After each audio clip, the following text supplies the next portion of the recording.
Hello learners, welcome to my channel SN commerce academy. आज की video में हम फंक्शंस ऑफ मैनेजमेंट या प्रोसेस ऑफ मैनेजमेंट का टॉपिक कवर करेंगे। लास्ट वीडियो में हमने जो टॉपिक कवर किए थे वो है management meaning and definitions, features of management और principle of management. Principle of management में हमने हेनरी फ्योल के 14 प्रिंसिपल्स को कवर किया था। एक बार आप उस वीडियो को भी देख लीजिए। और आज का हमारा टॉपिक है functions of management. Functions of management पढ़ने से पहले मैनेजमेंट की एक डेफिनेशन जो हेनरी फ्योल ने दी हुई है वो लिखी हुई है। Management is to forecast, to plan, to organise, to command, to coordinate and control activities of others. Normally management के बारे में एक सेंटेंस बोला जाता है, management is getting work done through others, मतलब दूसरों से काम करवाने की कला क्या है, मैनेजमेंट है।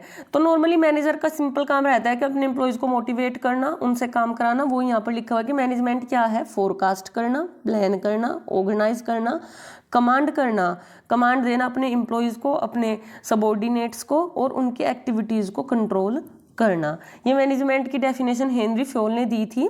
मैनेजमेंट के फंक्शंस को डिटेल में पढ़ने से पहले यहाँ पर कुछ ऑथर्स के फंक्शन दिए हुए हैं जो अलग अलग ऑथर्स ने अलग अलग लिस्ट प्रोवाइड फंक्शंस की हुई है, वो यहाँ पर एक्सप्लेन की गई है। ये राइटर्स और यहाँ पर मैनेजमेंट फंक्शंस दिए हुए हैं। नॉर्मली अगर आप बीबीए या बीकॉम में पढ़ते हो तो आप इन फंक्शंस को ऑथर्स के अकॉर्डिंग ना भी लिखो तो कोई प्रॉब्लम नहीं है। लेकिन अगर आपका एग्जाम एमसीक्यू में होता है, आप कोई कॉम्पिटिटिव एग्जाम दे रहे हो और उसमें मैनेजमेंट का सिलेबस है, तो कई बार पूछ लिया जाता है कि हेनरी फ्योल ने मैनेजमेंट के कौन से फंक्शन दिए, राल्फ डेविस ने कौन से दिए और डोनेल ने कौन से फंक्शंस दिए। सबसे पहले जो मैनेजमेंट के फंक्शंस है वो किसके, लूथर गुलिक के फंक्शन दिए हुए हैं।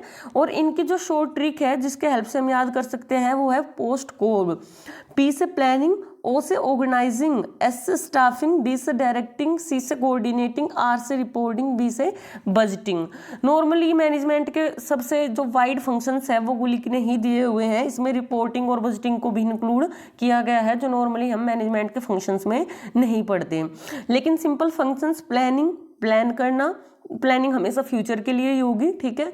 ऑर्गेनाइज करना, स्टाफिंग करना, वो हम नॉर्मली हेनरी फ्योल के फंक्शंस में भी पढ़ते हैं। नेक्स्ट जो हेनरी फ्योल के फंक्शंस हैं इनको हम POCCC के नाम से भी जानते हैं। Planning, organising, commanding, coordinating, controlling, यानी पोक। आगे की वीडियोस में हम प्लानिंग, ऑर्गेनाइजिंग, कोऑर्डिनेटिंग सबको डिटेल में कवर करेंगे, लेकिन आज हम इन्हें फंक्शंस या प्रोसेस की तरीके से पढ़ लेते हैं। मैनेजमेंट के जो 5 फंक्शंस है वही प्रोसेस ऑफ मैनेजमेंट भी है। नेक्स्ट है जो डेविस के फंक्शन दिए हुए हैं वो है प्लानिंग, ऑर्गेनाइजिंग, कंट्रोलिंग। डेविस ने मैनेजमेंट के 3 ही फंक्शन दिए हैं, प्लानिंग, ऑर्गेनाइजिंग, कंट्रोलिंग। और नेक्स्ट डोनेल के फंक्शन दिए हुए हैं planning, organizing, staffing, leading, controlling. तो सभी ऑथर्स ने अलग अलग तरीके से मैनेजमेंट के फंक्शन दिए हैं, लेकिन कॉमनली हम मैनेजमेंट के 5 फंक्शंस पढ़ते हैं, वो आगे एक्सप्लेन करेंगे। तो जो मैनेजमेंट के 5 फंक्शंस हैं उनमें जो सबसे पहला फंक्शंस है वो है planning. Planning normally simple word अगर देखें तो प्लानिंग हम सभी ने ये वर्ड सुना है, और प्लानिंग का मतलब होता है योजना, योजना बनाना। हिंदी में इसको नियोजन भी बोला जाता है। तो भविष्य के लिए कोई योजना बनाना या किसी काम को करने के लिए प्लान करना क्या कहलाता है, प्लानिंग। तो planning is the purpose of ascertaining in advance, मतलब प्लानिंग जो होगी वो हमेशा फ्यूचर के लिए ही होगी, ठीक है। तो ascertaining advance what is suppose to be done, कि हमें क्या करना है, and who has to do it, और कौन क्या करेगा। नॉर्मली कौन, कहाँ, कब, कैसे, क्या होगा, ये सब कुछ हम एक प्लान में डिसाइड करते हैं। This signifies establishing goals, organization के लिए गोल्स एस्टैब्लिश करना, स्ट्रेटजी बनाना, पॉलिसीज बनाना, सब किसके अंदर आती है, प्लानिंग के। और प्लानिंग मैनेजमेंट का एक ऐसा फंक्शन है जो नॉर्मली टॉप मैनेजमेंट के द्वारा किया जाता है। डायरेक्टर और मैनेजर हमारे प्लानिंग करते हैं, और जो हमारा मिडल या लोअर लेवल मैनेजमेंट है वो उसको एग्जीक्यूट करता है।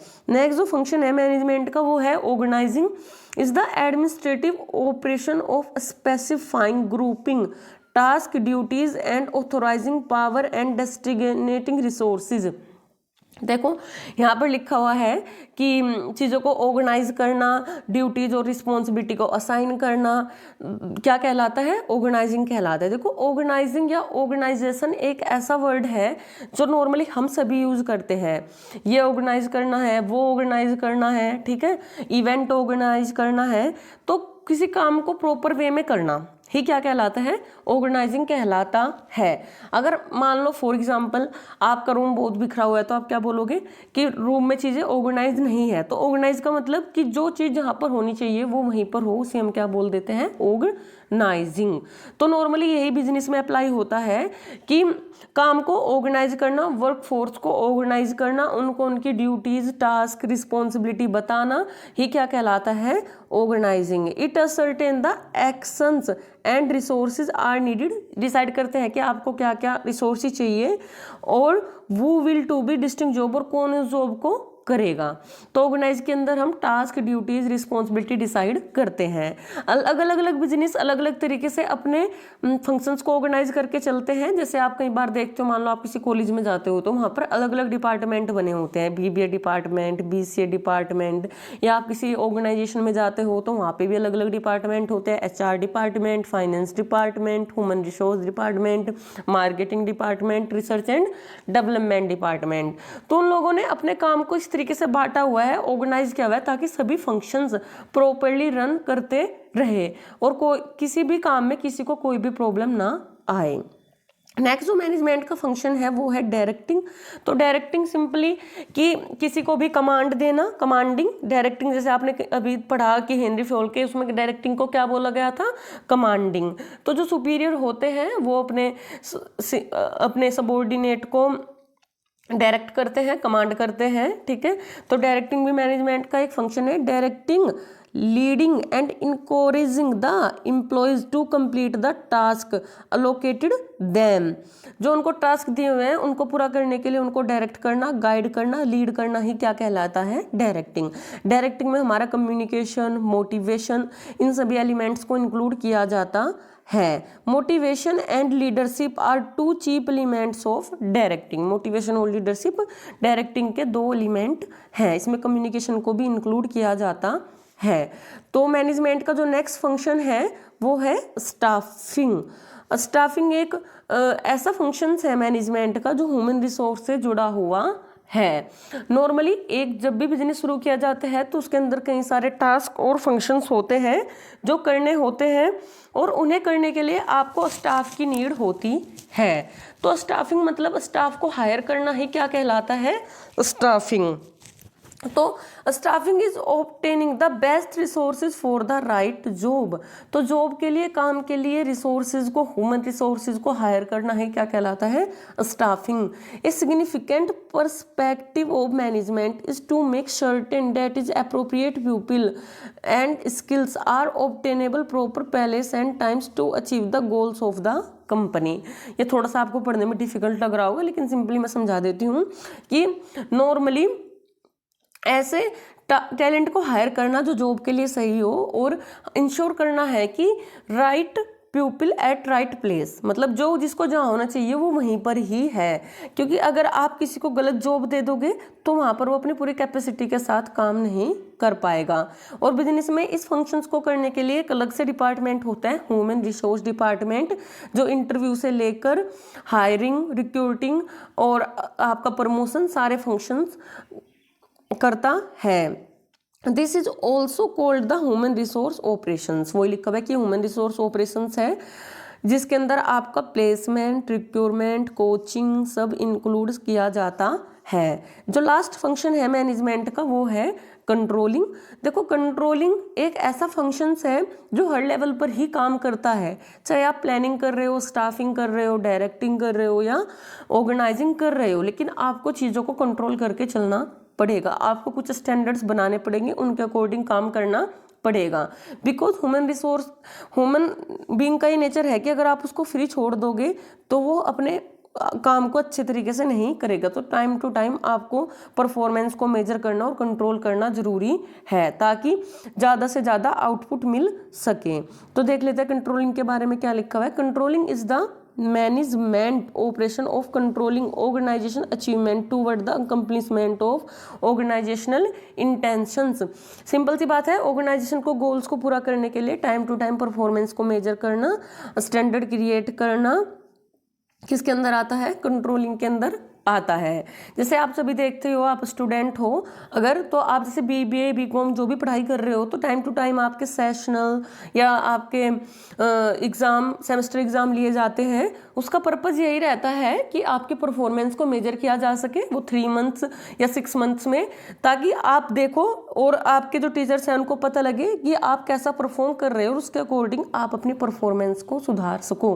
क्योंकि अगर आपकी परफॉर्मेंस को मेजर ही नहीं किया जाएगा तो आपको नहीं पता होगा कि आपके अंदर क्या क्या कमियां हैं और उनको किस तरीके से पूरा किया जा सकता है। तो वैसा ही सिंपल ऑर्गेनाइजेशन में है कि जो एम्प्लॉयज़ हैं, मैनेजर्स हैं, तो उनके लिए कुछ स्टैंडर्ड्स, कुछ टास्क डिसाइड कर दिए जाते हैं जिनके अकॉर्डिंग वो काम करते हैं। अगर वो उनको मीट करते हैं तो वेल एंड गुड, और अगर वो पूरा नहीं कर पा रहे तो कहाँ पर सुधार की जरूरत है वो चीज़ें देखी जाती है। वो लिखा हुआ है कि डाइवर्जेंस ऑब्जर्व्ड, जो कमी है, जो गैप है, उसको ऑब्जर्व किया जाता है, उसको पूरा करने की कोशिश की जाती है।